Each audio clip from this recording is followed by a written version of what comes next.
vamos a platicar cómo se están llevando a cabo estas visitas de verificación, es decir, vamos a hablar de cuestiones que están pasando en el ambiente de los negocios y la fiscalización relacionada con los mismos. Número dos, además de venirles a comunicar lo que está sucediendo allá afuera, y nos puede suceder a los que estamos hoy aquí reunidos, también comunicaremos en caso de que sucediera qué es lo que tenemos que hacer para hacerle frente a este tipo de fiscalización y salir con éxito, ¿no? De la misma. Y salir con éxito de la misma es tener, pues, las menos observaciones posibles, las multas en su minoría, ¿no? De esas que pueden llegar a aplicar de acuerdo a la ley antilavado y evitar que esto trascienda a otras áreas. Quiero recordarles a todos quienes nos están escuchando en esta conversación que desde la reforma constitucional que acabamos de tener en diciembre del 2024, el propio gobierno federal lo que nos está haciendo ver es que si nos equivocamos, es que si no estamos cumpliendo con nuestras obligaciones fiscales, en este caso en prevención del lavado de dinero, pudieran llegar a tener no únicamente consecuencias administrativas y patrimoniales. Patrimoniales, entiéndanse todo esto que tiene que ver con créditos fiscales, multas, actualizaciones, recargos, etcétera, etcétera, sino que también pudiera llegar a haber complicaciones de carácter penal. Razón por la cual, querido Pepe, todos los que estamos aquí celebramos estar aquí y vamos a estar muy atentos tanto de lo que nos pregunten los clientes, cualquier duda desde este momento, por favor hagan uso del chat de la sesión y si el formato lo permite y ustedes quisieran hacerlo, abrir su micrófono y expresarse de viva voz. Si no, vamos a estar muy pendientes de lo que nos vayan escribiendo, de lo que nos vayan preguntando a través el chat. Eh, Vamos a arrancar con esto. Miren, el Servicio de Administración Tributaria, a mí me gustaría empezar con esto. El Servicio de Administración Tributaria, voy a empezar con esta lámina, es una autoridad que regula la materia de prevención de lavado de dinero. Es decir, quien está atrás de esto es la Unidad de Inteligencia Financiera, la famosa UIF. Pero WIF lo que hace es acompañarse, respaldarse, ayudarse de algunas autoridades, en este caso del Servicio de Administración Tributaria, para que por conducto del SAT, la UIF pueda ir a verificar a todos los sujetos obligados, de acuerdo a la ley antilavado, de que cumplan con sus obligaciones que principalmente tienen que ver con la conformación de expedientes de identificación, pero sobre todo con la presentación de avisos e informes. Hay más obligaciones, pero las dos principales tienen que ver con tener actualizados los expedientes únicos de identificación y desde luego la presentación de los avisos y los informes, repito, entre otras. De principio, estas. Entonces la UIF le dice al Servicio de Administración Tributaria, oye SAT, ayúdame por favor a que todos los sujetos obligados al cumplimiento de la LFPORP ve a verificar, así se llaman, visitas de verificación de que están cumpliendo en tiempo y forma con todas estas obligaciones. Y si no cumplen con todas estas obligaciones, los multas, los sanciones. Y las sanciones, señores, vienen en la propia ley antilavado en principio, porque pueden haber distintas sanciones relacionadas con esto, pero en principio, y enfocándonos directamente a lo que es la ley antilavado, las multas, como ya lo platiqué, están principalmente en el artículo 54. Habrá casos en los que además de estas multas, si tienes alguna licencia, si cuentas con alguna autorización para llevar a cabo este tipo de actividades vulnerables, independientemente de la multa, también y por cuestiones de reincidencia, se podrá ordenar la cancelación o la revocación de la autorización o licencia con la que cuentes para llevar a cabo este tipo de actos o actividades que la propia ley antilavado ya ha calificado como vulnerables. Y me refiero principalmente a los casinos que tienen una autorización por parte de la Secretaría de Gobernación para llevar a cabo su actividad. Además de las multas por incumplimiento, pueden perder esa autorización. Dos, Me refiero también a los notarios, a los corredores públicos que, repito, por algún incumplimiento a esta legislación y criterios, además de ser multados, pueden perder sus autorizaciones como tales, incluso los agentes aduanales. Entonces, esta ley, que tiene una naturaleza administrativa, no solamente tiende a sancionar a través de multas a quienes incumplen con las obligaciones que les corresponden, sino también y por cuestiones de reincidencia, se ponen en riesgo las autorizaciones, certificaciones, patentes, ¿no? Con las que se están llevando a cabo este tipo de obligaciones, ¿no? Me cuentan por aquí que no se está viendo la presentación. ¿Es cierto? Perdón, mi querido Pepe. ¿Sí se está viendo o no se está viendo? Sí, sí, sí la estamos mirando. ¿Qué dice Sí se ve. aspectos generales? ¿Qué dice aspectos Sí, generales? así es, correcto, aspectos generales. A ver, Normita, no sé si es que Norma, abogada del despacho, me está comentando que no se veía la presentación. No sé si ya se está viendo, querida Norma. Sí, ya se ve cuando Ya se ve. seleccionan la siguiente pantalla del maestro Juan Antonio, allí la tienen a la vista. Gracias. Muchas gracias por el aviso, querida Norma. Muy amable. Si por alguna razón no pasa a la siguiente lámina o nos atoramos, por favor avísenme para yo resolver esta situación. Bueno, estábamos en qué pasa si no cumplimos con estas obligaciones. Y estábamos también en que la UIF le encomienda al SAT el que vaya a verificar que todo mundo cumpla con esto que ya platicamos.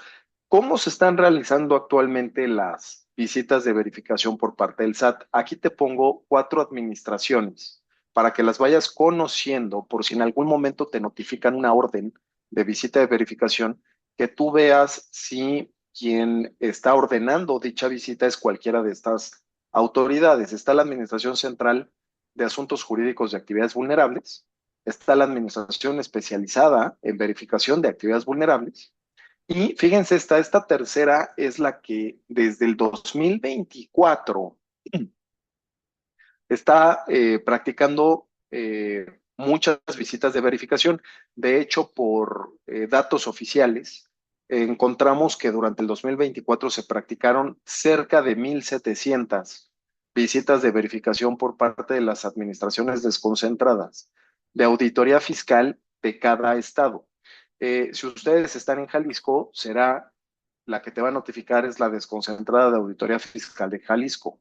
Si alguno de ustedes está en Nuevo León o está en alguna otra entidad federativa, pues quien podrá llegar a notificar esta visita de verificación será la Administración Desconcentrada de Auditoría Fiscal del estado en donde se encuentran. Esa es la que más actividad está teniendo actualmente.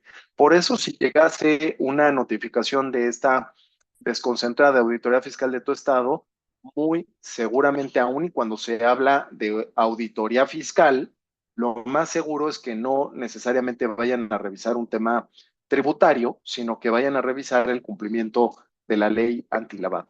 Ojo con esto, ¿no? Porque de repente ves que la autoridad que te está notificando, pues no necesariamente tiene que ver con el tipo de obligaciones que te están exigiendo, ¿no? Y por último, pues también está la Administración General de Auditoría de Comercio Exterior, que por reglamento interior también tiene facultades para llevar a cabo este tipo de revisiones. Entonces, ojo que son quienes nos pueden revisar. Ahora, lo segundo que te quiero platicar, en 2024, como ya te lo mencioné, cerca de 1,700 visitas. Aquí está, mira, querido Pepe, en la parte de abajo dice, el SAT ha intensificado las revisiones y durante el 2024, 1,680 visitas de verificación.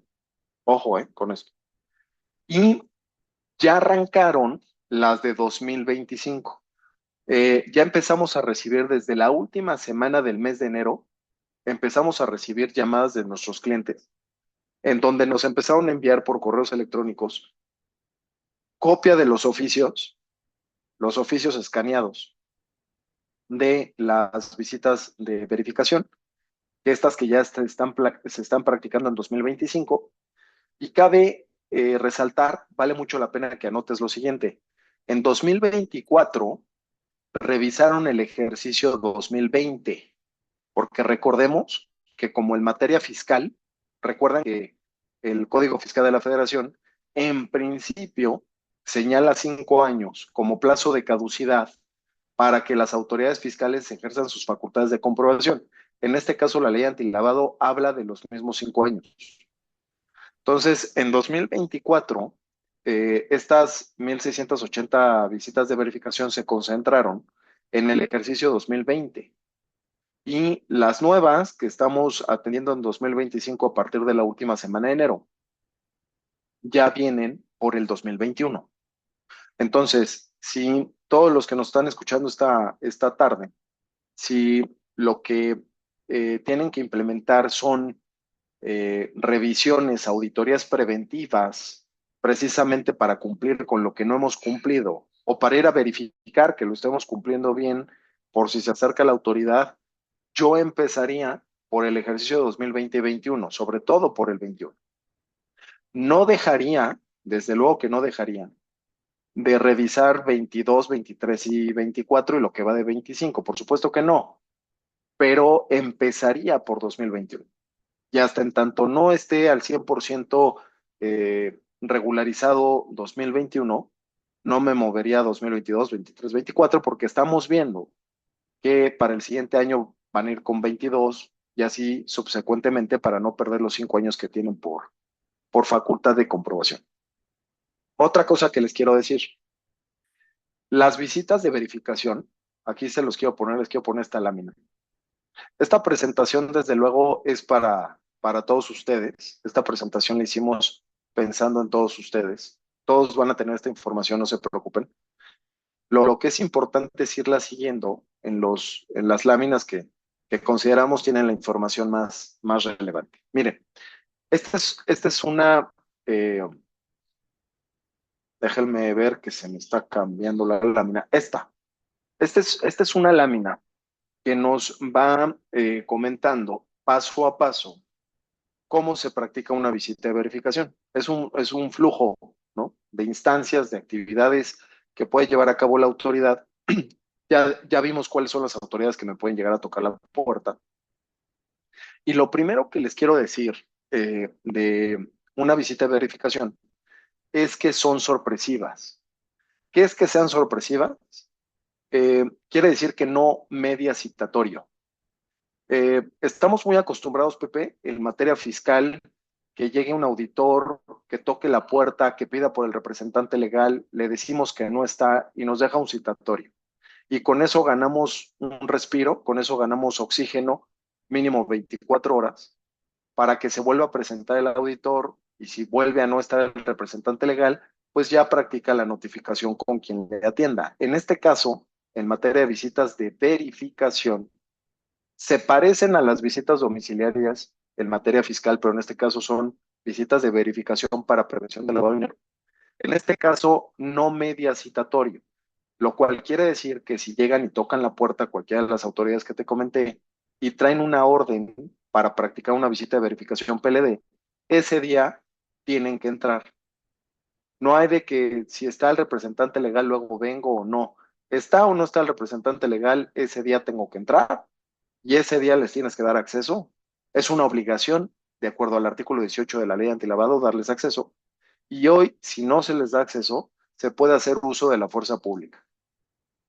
Ojo con esto. Entonces, se les da acceso el mismo día, pero aquí viene la parte más grave, que ese mismo día te van a notificar, que ahorita lo vamos a ver, una serie de requisitos, esos que debes de tener al día. Esto, querido Pepe, Jess, es un compliance al día. O sea, si la materia fiscal nos exige un cumplimiento continuo, habitual, quiero decirles que en materia de prevención del lavado de dinero es un cumplimiento al día. ¿Por qué al día? Precisamente porque las visitas de verificación son espontáneas, son sorpresivas, no media citatorio. Y el día que llegan, ese día quieren las autoridades que les entregues la documentación y que les acredites que cumpliste con todas tus obligaciones. Habrá quien de quienes nos están escuchando nos digan, oye, a ver, sí, estoy de acuerdo que el día que tocan la puerta pueden entrar y ese día me van a requerir un montón de datos y documentos. Sí, sí, es cierto. Pero también es cierto que la ley antilavado y la ley federal del procedimiento administrativo me dan 5 días para presentar pruebas y alegatos a partir de la fecha en la que me requieren la información. Y en esos 5 días que la ley me da, puedo entregar la información que me hayan pedido el día que me visitaron y que no haya tenido. La respuesta es, estoy de acuerdo con todos ustedes, que tenemos 5 días para hacerlo, pero lo que también les vengo a decir hoy es que tenemos unas tesis emitidas por el Tribunal Federal de Justicia Administrativa y por ahí algún criterio del Poder Judicial de la Federación que reconoce que al ser Antonio, café, por favor. sorpresivas estas visitas, quien no tenga la documentación el día de la visita y la quiera presentar con posterioridad dentro de los 5 días estos a los que se refiere la LFPORP y la LFEPA, lo podrá hacer por ley, mas eso no quiere decir que le vayan a valorar las pruebas. Ojo con esto, ¿eh? Es un punto fino.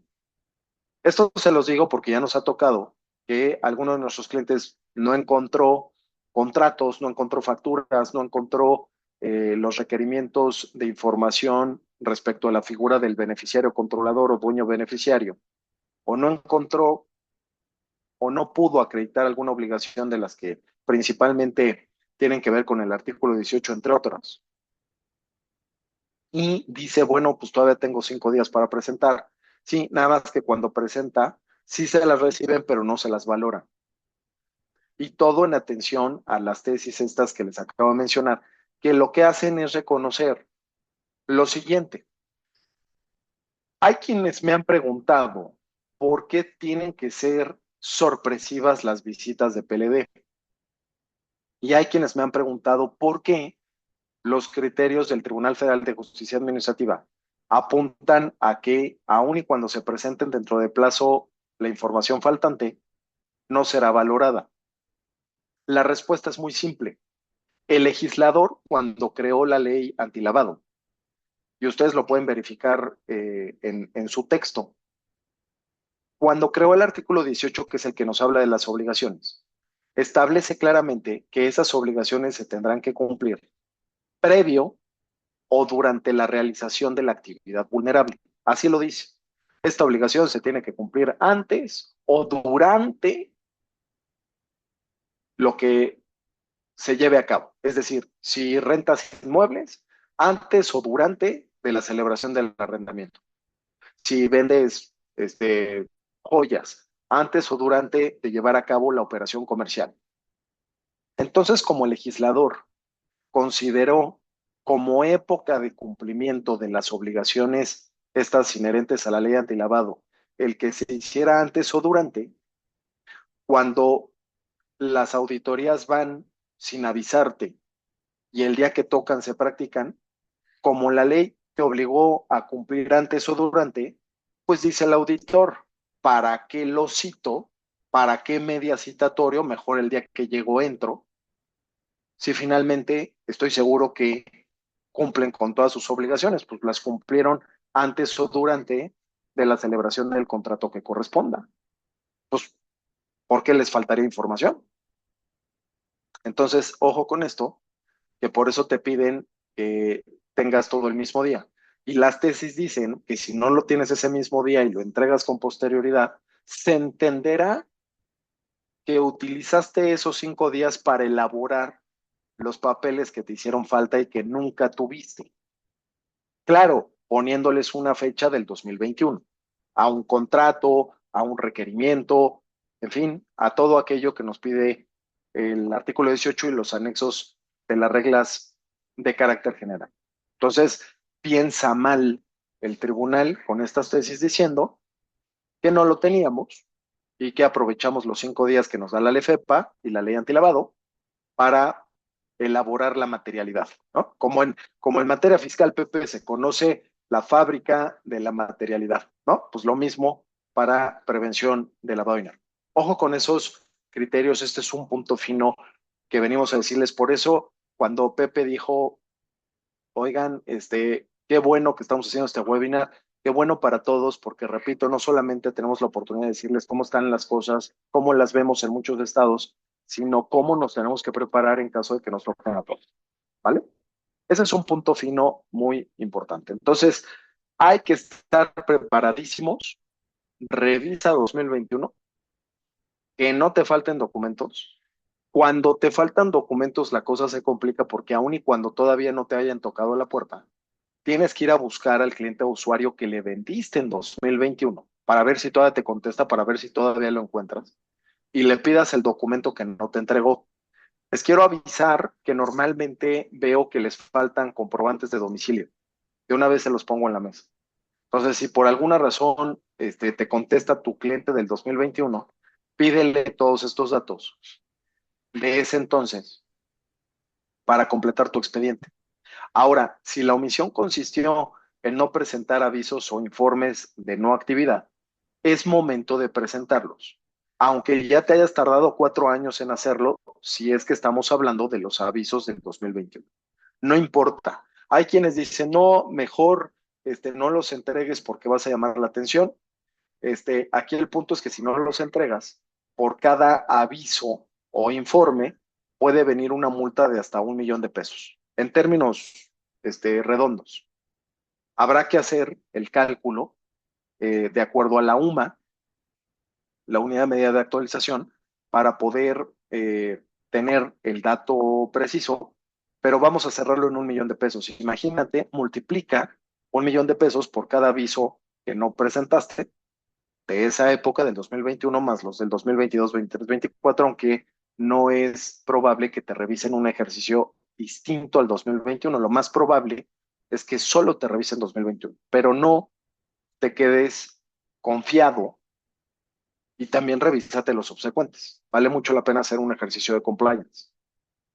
Una revisión, un assessment, una auditoría preventiva, como le gustes llamar.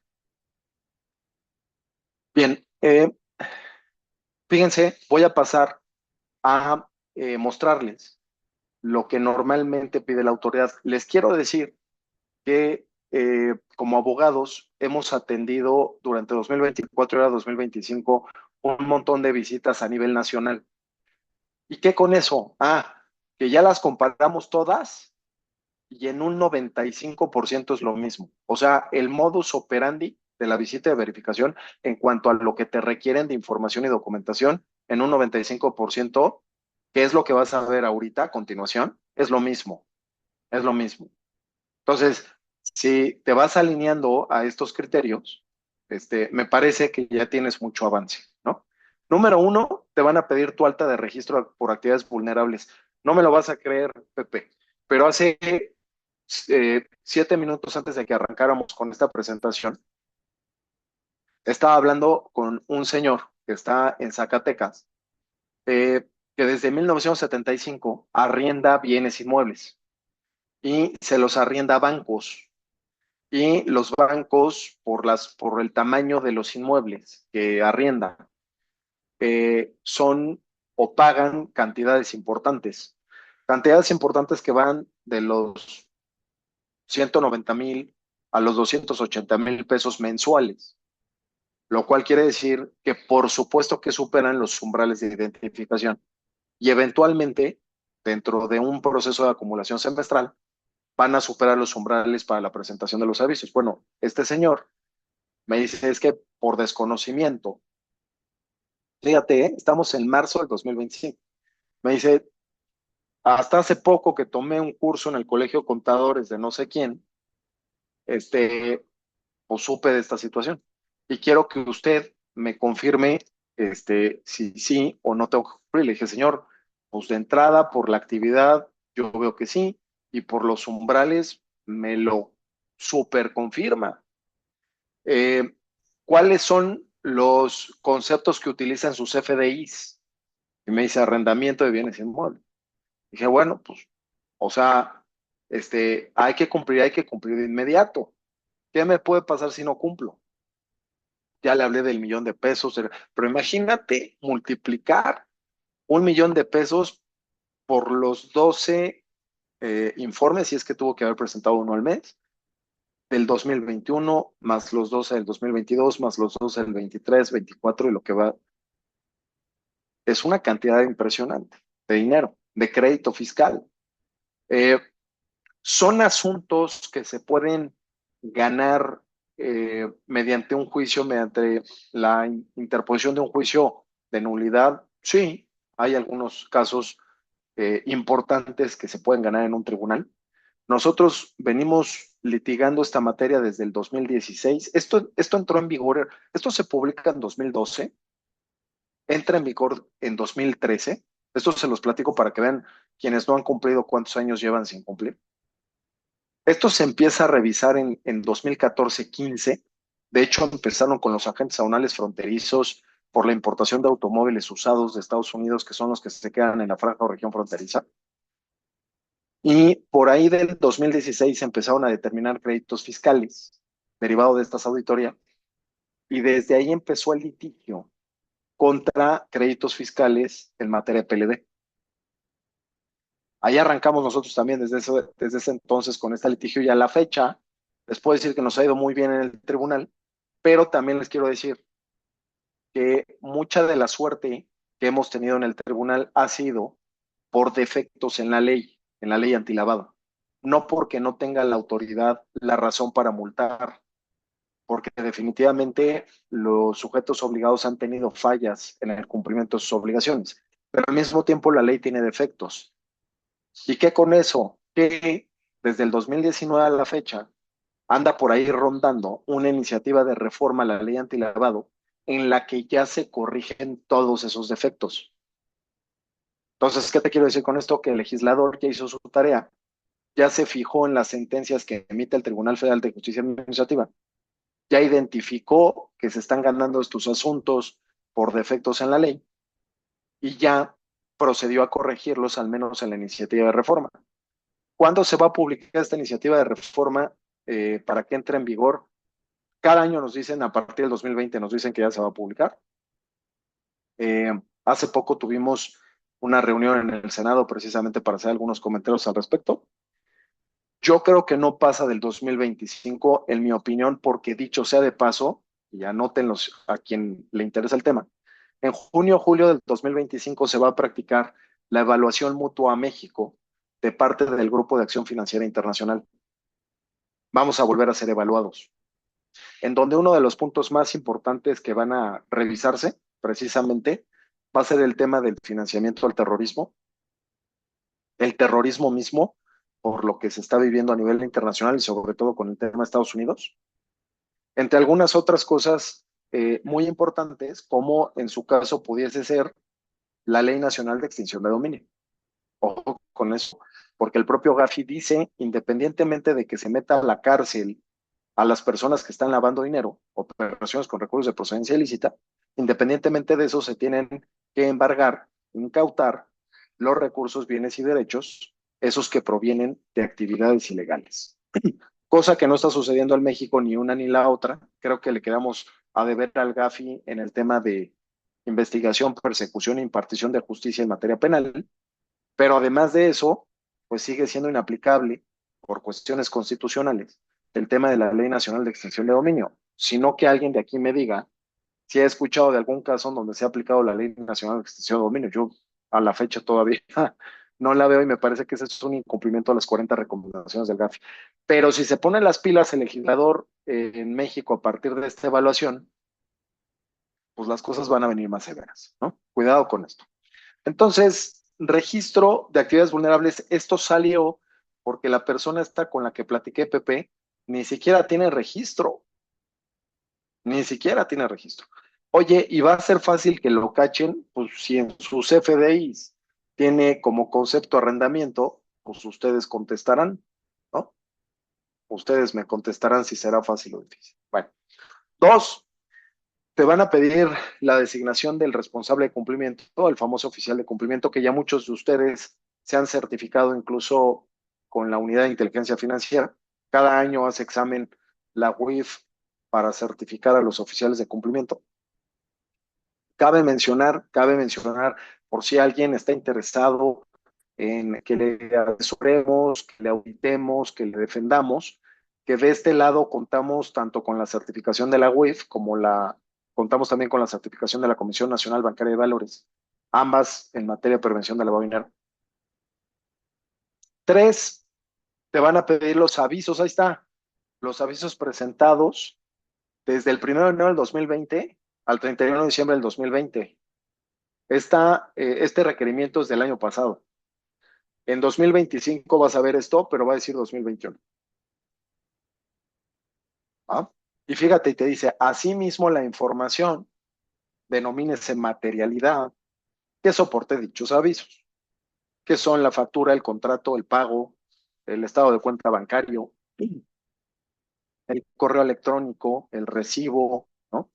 Etcétera, etcétera, etcétera, de esas actividades que hoy se denominan vulnerables por las cuales se tuvo que haber presentado el aviso. ¿Cada cuándo se presentan los avisos? En el 17 de cada mes inmediato posterior a aquel en el que se realiza la actividad vulnerable, esa que por la que se debe presentar el aviso. 4, el documento que contenga el registro y control de todas las operaciones. O sea, un listado, un control de las operaciones que realizaste en 2021, en este caso, por las que se tendrá que cumplir con todas estas obligaciones. 5, la política de identificación del cliente usuario. Ojo con esto, hay muchas empresas que bajan de internet sus políticas o le piden a ChatGPT que les haga sus políticas y de pronto no son las adecuadas al sector, de pronto no son las adecuadas de acuerdo a la reglamentación en el FPRP. Y si no son las adecuadas, te la van a rechazar. Cabe mencionar que dentro de esas políticas, manuales y criterios, nos están pidiendo de manera muy particular, de manera muy puntual, ahorita lo vas a ver, el que vengan los procedimientos que tienen que ver, que guarden relación con ir a verificar si el cliente o usuario está dentro de las listas negras y grises, tanto de autoridades nacionales como internacionales. Ojo con el Consejo de Seguridad de Naciones Unidas, que emite listados, como los que emite el propio SAT, ¿no? Ojo con la lista de personas bloqueadas que emite la Unidad de Inteligencia Financiera, que a esas no se tiene acceso, pero que finalmente tienen que ver con esas personas que ya han sido detectadas como aquellas que manejan recursos presuntivamente de procedencia ilícita. Otro punto que te van a pedir que esté detallado en tus procesos y manuales es precisamente cómo estás llevando a cabo la mecánica de la acumulación semestral. Eh, Hay quienes no presentan avisos argumentando que no llegan a los valores o a los umbrales por los que se tiene que presentar el aviso, pero no llegan porque no acumulan. Y es una obligación acumular. Se establece en el propio artículo 18. El punto es que no lo hacen por desconocimiento o porque no está plasmado en sus procesos. Ojo que el tema de compliance, vía procesos, vía políticas, vía controles, vía criterios, protocolos, te lo van a pedir.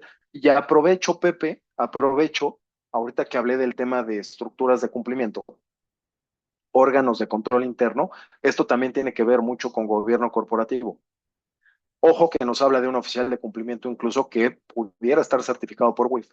Aprovecho para comentarles que esto mismo nos lo van a pedir para una figura muy particular que todos conocemos como beneficiario controlador.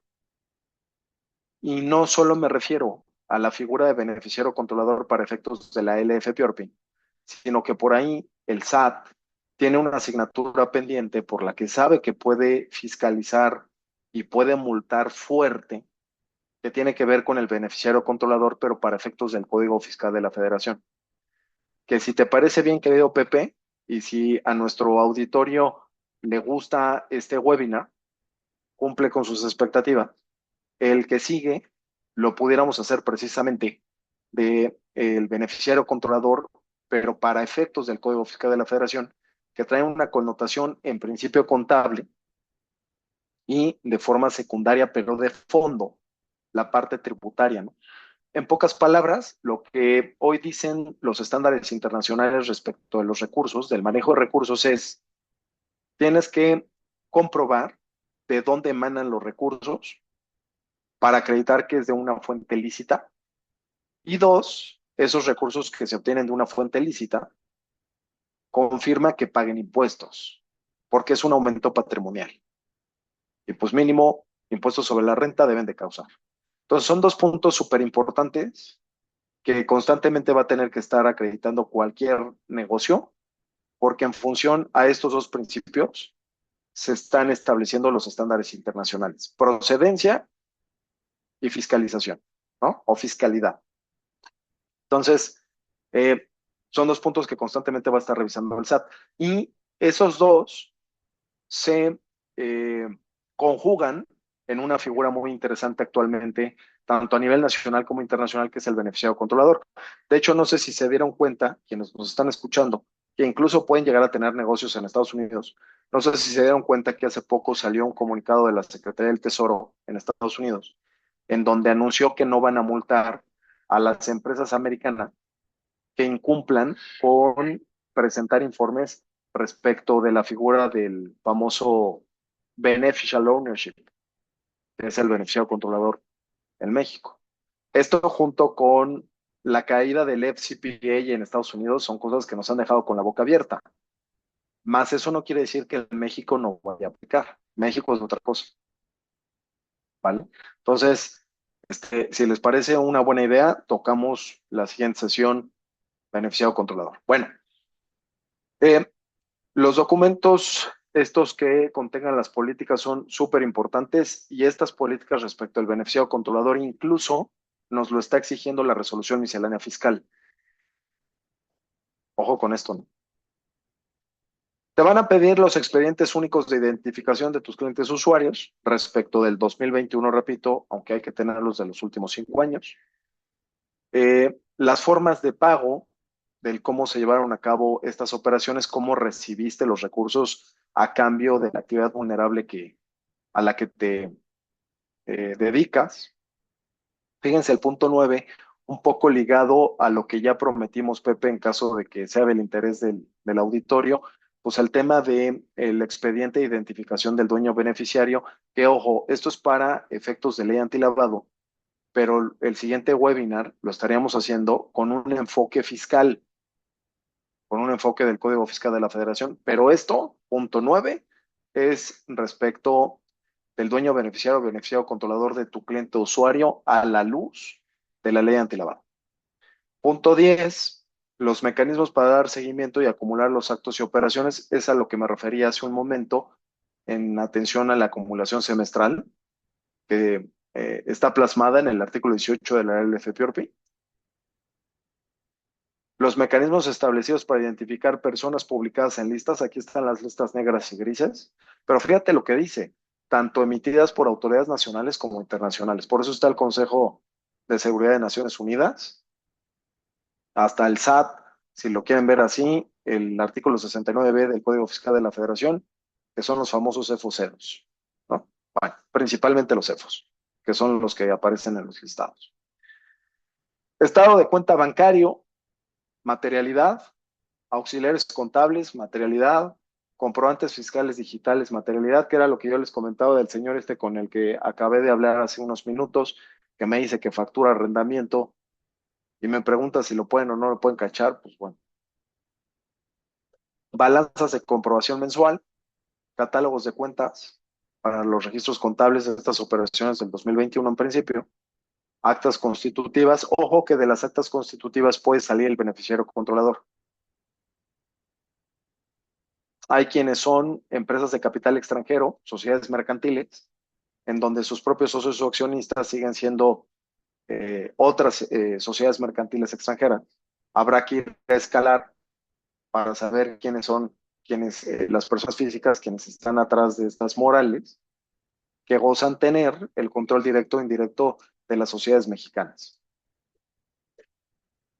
Que dicho sea de paso, hay una excepción por ahí interesante para quien cotiza en bolsa del lado del beneficial ownership, pero para efectos del Código Fiscal de la Federación. No así para ley antilavado. Bueno, pues para ir cerrando esta charla y quedarnos con lo más importante, aquí están las multas. Si incumples con todas estas obligaciones y esto lo llega a detectar la autoridad en una visita de verificación, pues aquí están las multas por no cumplir con presentar la información, con no cumplir con la presentación de avisos. Para efectos de los avisos hay tres tipos de multas. La multa por omisión, porque no presentaste, que es la más cara, es la del $1,000,000. Dos, la multa por presentación pero extemporánea. La presentación extemporánea es aquella que se cumple después del día 17, pero en un plazo no mayor a 30 días a partir de esa fecha. Y hay otra multa relacionada con avisos que es cuando se presentan pero con información incorrecta. Se pueden presentar en tiempo, pero la calidad de la información también se verifica. Precisamente porque la calidad de la información, independientemente de la oportunidad con la que presentes el aviso, pues acaba siendo lo más importante porque son los datos que procesa la UIF. Por eso se llama de inteligencia, la unidad de inteligencia financiera, porque lo que hace es un trabajo de inteligencia respecto del procesamiento de datos, esos que le llegan vía avisos, precisamente para saber, mediante un modelo de riesgo, si los clientes usuarios de quienes reportan o presentan aviso pudieran estar realizando operaciones con recursos de procedencia ilícita. Y si sí, le darán parte a la Fiscalía General de la República. Además de listar a esas personas en la famosa lista o incluir en la famosa lista de personas bloqueadas. Y si te incluyen en esa lista de personas bloqueadas, el siguiente paso es que te congelen tus cuentas bancarias, ¿no? Que ese también es un tema que desde hace algunos años venimos atendiendo mediante la interposición de juicios de amparo. En razón, hay por ahí una tesis del Poder Judicial de la Federación en donde se reconoce que si no vienen esa orden de bloqueo de cuentas bancarias, no viene de la petición de una autoridad internacional competente en materia de prevención del lavado de dinero, será inconstitucional el bloqueo de cuentas bancarias. Bueno, aquel que quiera más información al respecto, se las platicamos. En fin, tener cuidado con todo esto. Ahí están cómo en las actas te califican las irregularidades por avisos presentados fuera de tiempo, por avisos omitidos o por avisos omitidos por falta de acumulación semestral. Fíjate cómo lo funda y motiva la autoridad. Recordemos que independientemente de las actividades vulnerables para los efectos de PLD, independientemente de eso, también tenemos por ahí restricciones para el uso de dinero en efectivo, metales preciosos, monedas, billetes, en fin, para transaccionar, para hacer actos de comercio. Y esto no es que esté prohibido, porque hay mucha gente que dice es que ya se prohíbe el dinero en efectivo, eso no es cierto. Para ciertas actividades, de acuerdo al artículo 32 de la ley antilavado, se regulan las cantidades, más no se prohíbe el uso. Se regulan mediante umbrales las cantidades para hacer uso del dinero en efectivo en cierto tipo de operaciones. Y ojo, en cierta clase de operaciones, no para todas en general. Esta empresa que atendimos tuvo problemas también en ese sentido, en cuanto a que se pasó de los umbrales para el uso de dinero, para recibir dinero en efectivo. Vienen las multas, que pueden llegar a ser dramáticas. Cuidado porque si los montos son altos, independientemente de que sus abogados o nosotros, si tenemos la suerte de atenderlos, eh, les dijéramos que hay buenas posibilidades de éxito en el juicio, eso no quiere decir que no te va a costar la garantía. Ojo, porque sí hay que ir a contratar una garantía del interés fiscal. Caso contrario, fíjense, me gustaría que anotaran estos dos puntos que me parece que también son muy finos. Si no se garantiza el interés fiscal, no solo procederá el famoso PAE, que es el procedimiento administrativo de ejecución, sino que también te puede cambiar la opinión de positiva a negativa por el crédito fiscal insoluto. Y es algo que vamos a ver en el siguiente webinar, mi Pepe, si es que se animan. Si no se cumple con las obligaciones del beneficiario controlador, esto que viene en el artículo 32b ter del Código Fiscal de la Federación, es una de las causales por las que te cambia la opinión positiva a negativa. Anoten, por favor, la regla 2136 de la resolución miscelánea fiscal, que es la que nos lista todos los requisitos que debemos de cumplir constantemente para conservar nuestra opinión como positiva. Bueno, pues uno de los puntos es precisamente cumplir con las obligaciones del beneficiario controlador, que hay mucha gente que lo sigue sin cumplir porque le sigue sin entender. Bueno, cuidado que eso te puede cambiar la opinión, independientemente del crédito fiscal insoluto si no alcanzas a garantizarlo, independientemente de si tengas una sentencia a favor en el Tribunal Federal de Justicia Administrativa. En fin, bueno, mucha información. Esperamos que haya sido de utilidad. Eh, Aquí les ponemos, como bien lo dijo Pepe, algunos datos de contacto, pero finalmente cualquier situación que ustedes requieran, lo haremos por conducto de VHR Jalisco, por favor, con todo el equipo de José, de Pepe, Chávez, de Jess, Eric, Jesús, en fin, todos los que encabezan este gran equipo de profesionistas. Por favor, cualquier situación por conducto de ellos.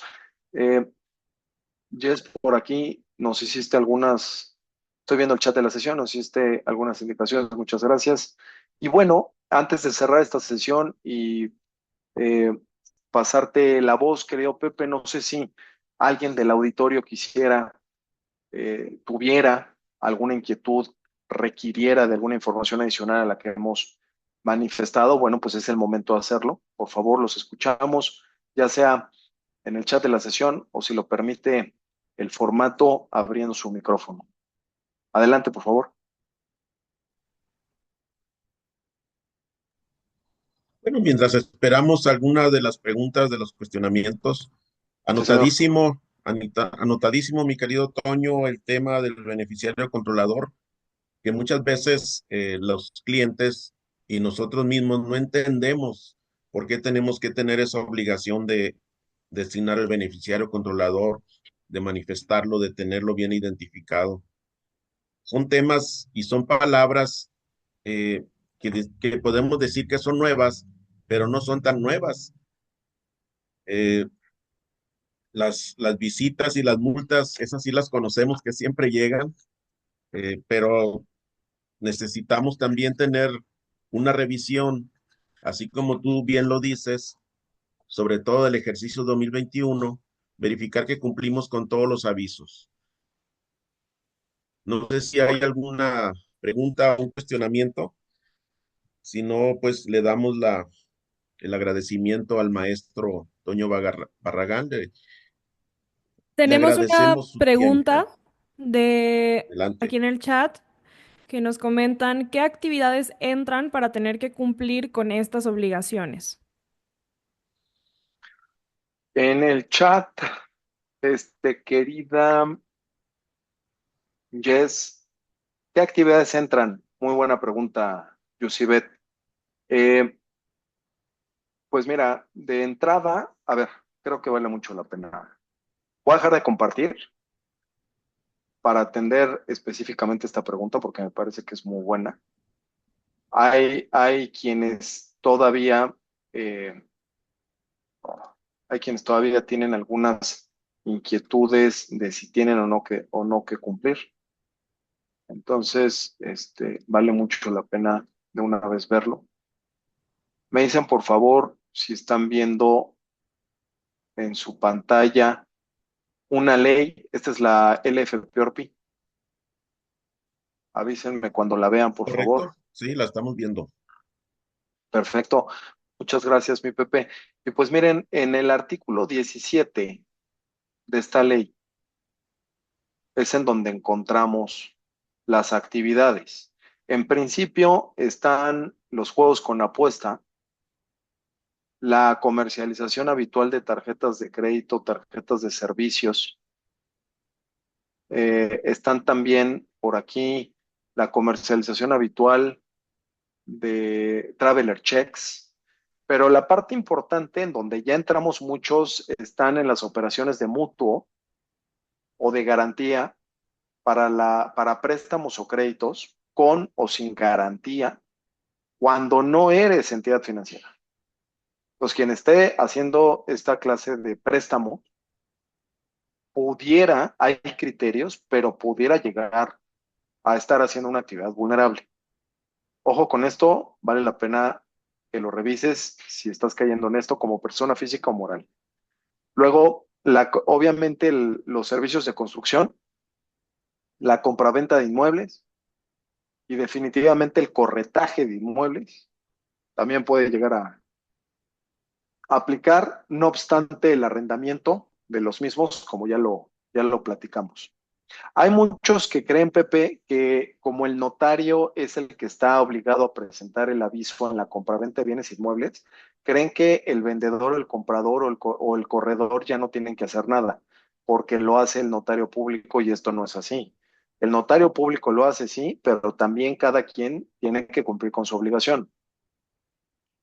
Eh, la venta de metales preciosos, piedras preciosas, joyas, relojes, obras de arte, la subasta o comercialización de obras de arte, la venta de vehículos nuevos o usados, servicios de blindaje para vehículos terrestres, eh, el servicio de traslado o custodia de dinero o valores, la prestación de servicios profesionales para la administración y manejo de recursos. Fíjense que aquí atiendo a algunos clientes que se dedican a la administración y manejo de recursos o valores de sus clientes. De hecho, me ha tocado asesorar a despachos de contadores que les manejan los recursos a empresas en el extranjero que no necesariamente tienen establecimiento permanente en México, o sí, y tienen que pagar nómina, y tienen que pagar impuestos, y tienen que pagar servicios y tal. Y bueno, ese manejo o administración de recursos, incluso para despachos de profesionistas, les pudiera llegar a estar aplicando esta situación.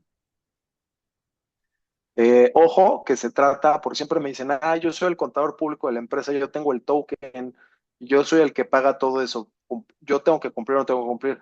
Ojo, si eres el contador de la empresa de relación laboral, en este caso estamos hablando de una prestación de servicios independiente, ¿va? Los servicios de fe pública, que fíjate, Pepe, nosotros durante muchos años estuvimos diciendo que los notarios públicos estaban muy protegidos. De hecho, ellos mismos lo decían. Y desde el 2024 ya empezaron a caer auditorías de PLD para notarios públicos. O sea, el gremio que estaba muy protegido, que eran los que salían a decir que ellos eran los únicos que sabían de PLD, pues ahora ya también los están auditando. Y no están saliendo bien, que es lo peor. Recepción de donativos, ojo con las donatarias. Si tienes donatarias, cuidado. Eh, prestación de servicios de comercio exterior en tratándose de agentes aduanales, apoderados aduanales. También, si hay alguien o el auditorio le interesa la materia de comercio exterior, también actualmente, Pepe, tú sabes que las auditorías están a todo lo que dan, los IMEX, la certificación IVA y IEPS, ahora suspendiendo patentes de agentes aduanales, el tema de fentanilo, el tema de contrabando, por lo que actualmente merecen prisión preventiva oficiosa de acuerdo a la reforma constitucional de diciembre. Pues aquel que quisiéramos algún webinar de comercio exterior, estamos a la orden, ¿no? Bueno, el arrendamiento de bienes inmuebles y la compraventa de eh, activos virtuales, ¿no? Criptomonedas, en fin. Eso es lo que hasta el momento está regulado para quien nos preguntó. Muy buena pregunta. Si alguno de ustedes tiene relación con esto de manera directa o indirecta, es algo que les puedo aplicar. Ahora, déjenme terminar con este punto que me pareció muy bueno, que es que independientemente de que habrá quien, por ejemplo, aquí quien nos preguntó esto que fue Yusibet, a lo mejor Yusibet ve todas las fracciones y dice, a mí no me aplica ninguna. Uy, qué bueno, ¿no? Y dice, no sé para qué perdí mi tiempo hasta ahora y se va, ¿no? A su comida. Ojo, Yusibet, porque me hiciste eh, el favor con esta pregunta de para dar a conocer un punto que me parece muy importante. Gracias a tu pregunta puedo dar a conocer este punto. Miren, una cosa es que te aplique el régimen de prevención de lavado de dinero, que eso es lo que acabamos de ver ahorita. O sea, si haces cualquiera de 17 fracciones que vienen ahí, cualquiera de esas actividades, te aplica el régimen de prevención y si lo incumples vendrán las multas con las visitas de verificación y todo lo que ya platicamos. Perfecto. Oye, ¿qué pasa si yo no hago ninguna de esas actividades? ¿Tengo que hacer algo al respecto? A ver, no estás obligado por ley antilavado a hacer algo, pero recuerden que con independencia de la ley antilavado existe el artículo 400 bis del Código Penal Federal, que es el que nos habla del delito de operaciones con recursos de procedencia ilícita. Y ahí estamos, ahí podemos caber todos, independientemente de si hacemos o no actividades vulnerables. Entonces, el 17, el artículo 17 solo les aplica a los que vienen ahí, que ya los vimos. Pero el 400 bis nos aplica a todo, porque todos los días manejamos recursos. Entonces, por el simple hecho de manejar recursos y con independencia de la ley antilavado, merece tener en tu empresa un compliance respecto al 400 bis. La respuesta es sí. Hagas o no hagas una actividad vulnerable. Sobre todo si eres beneficiario controlador. Y me dirijo a quienes son dueños de empresas, a los socios accionistas. Cuidado, ellos con mayor razón. Dice Marisol, para efectos de la ley PRP, aplica la espontaneidad en el cumplimiento. El artículo 55, Marisol, dice que sí, pero en la práctica solo te lo aplican por una multa. Me refiero a lo siguiente, si no presentaste 20 avisos, déjame ser exagerado, eh, y los presentas ahorita, antes de que llegue la visita de verificación, te van a aplicar el 55 por espontaneidad, sí, pero te van a dejar de multar uno de los 20. Ese es el efecto de la espontaneidad. Los otros 19 sí te los van a multar. El artículo 55 dice a quien cumpla de manera espontánea, no se le cobrará la multa, pero solo por una de las multas y no por todas las multas que hayas cometido. Entonces, pues da igual, o sea, sí ayuda, pero por una de las multas. Los otros 19 sí los vas a tener que pagar. Buena pregunta, porque estamos muy acostumbrados a la espontaneidad del Código Fiscal de la Federación. Aquí aplica, pero por una multa. Espero haber sido claro con eso, Marisol. Si no, confírmame, por favor, y lo volvemos a platicar. O la ley LFP tiene sus propias reglas de espontaneidad, la que te comenté. Yosibet, muchas gracias. Al contrario.